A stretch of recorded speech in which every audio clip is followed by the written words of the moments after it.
Имало едно време, дълбоко в една зелена, шумна и леко щура гора, едно малко момче на име Бобчо Краставичков. Да, точно така, Краставичков. Защото Бобчо не обичаше мед. А това, както всички знаем, е почти незаконно за едно мече. Докато другите мечета се катереха по дърветата и викаха мед, Бобчо обикаляше с малка кошничка и шепнеше: краставички, хрупкави краставички. Той имаше тайна градинка до реката.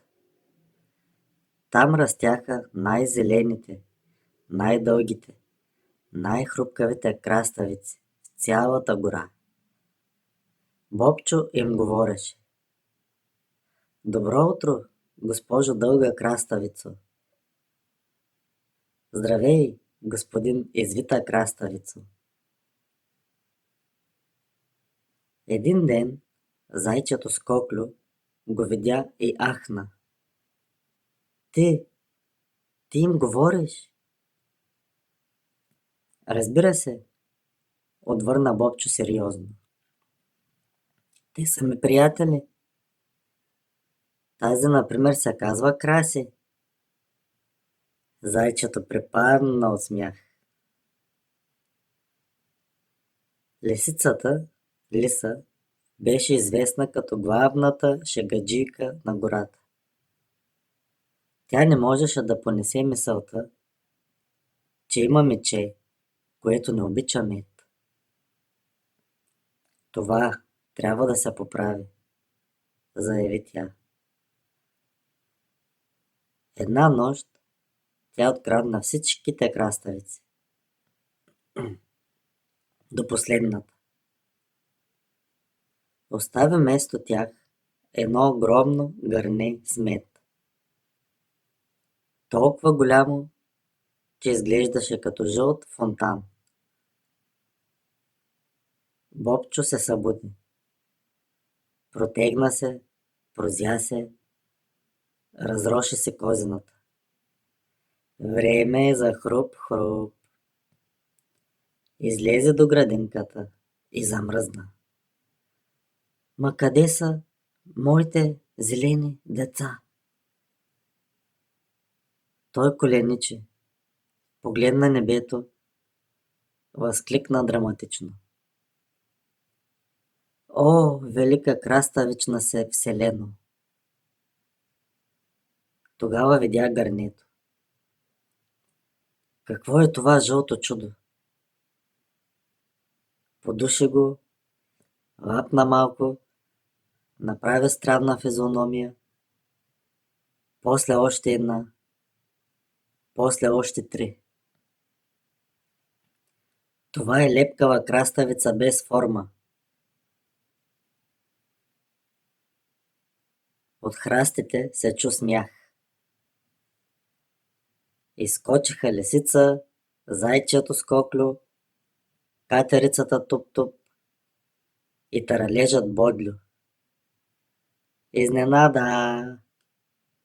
Извикаха те. Бобчо примигна.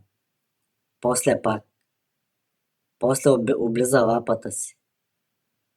Добре де, това не е лошо. Лиса мигна победоносно. Значи обичаш ме. Бобчо се замисли. Седна, погледна гърнето, после гората, после небето. Не, но е интересно.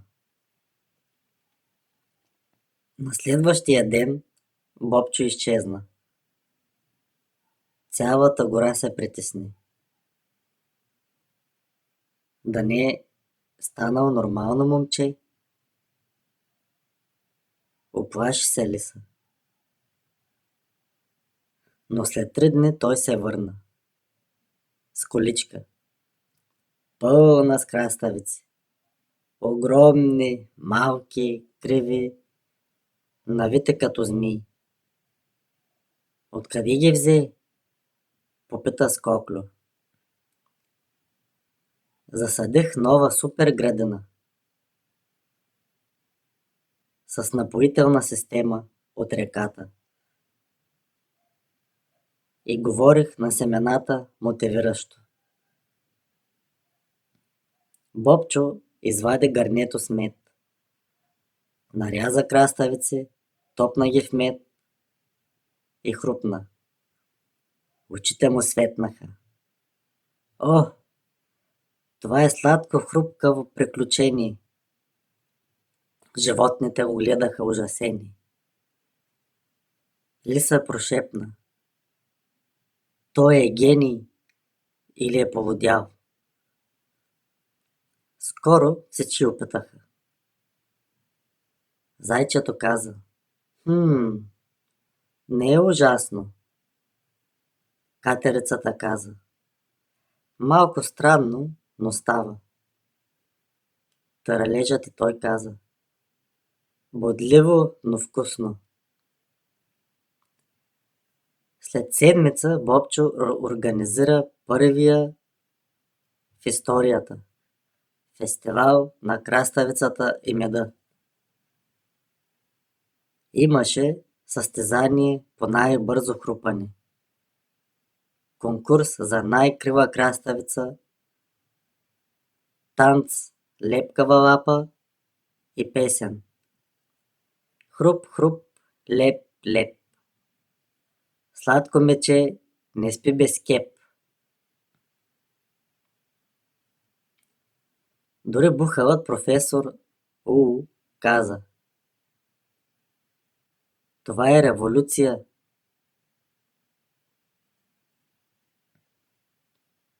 Но една вечер дойде дъжд. Голям, силен. Реката преля. Градинката на Бобчо беше в опасност. Бобчо застана пред нея. Няма да ви оставя, зелени приятели. Животните се събраха, направиха малка дига. Зайчето носеше кал. Катерицата клонки. Лиса камъчета. Таралежът будеше водата. Не помогна, но изглеждаше смело. Градинката беше спасена. На следващата сутрин Бобчо каза. Знаете ли, не е важно дали обичаш мед или краставици. Важно е да имаш приятели, които ще те помогнат, когато реката е ядосана. Животните го прегърнаха. Дори лиса. Малко лепкаво беше, но топло. От тогава в гората имаше закуска по избор. Мед, краставици или и двете. Бобчо стана известен готвач. Лиса започна да продава краставично меден сладолед. А зайчето Скоклю все още не разбираше как краставиците имат имена. Но всяка вечер преди да заспи Бобчо казваше. Лека нощ, госпожо дълга краставицо. Лека нощ, господин меден фонтани. И гората заспиваше щастливо.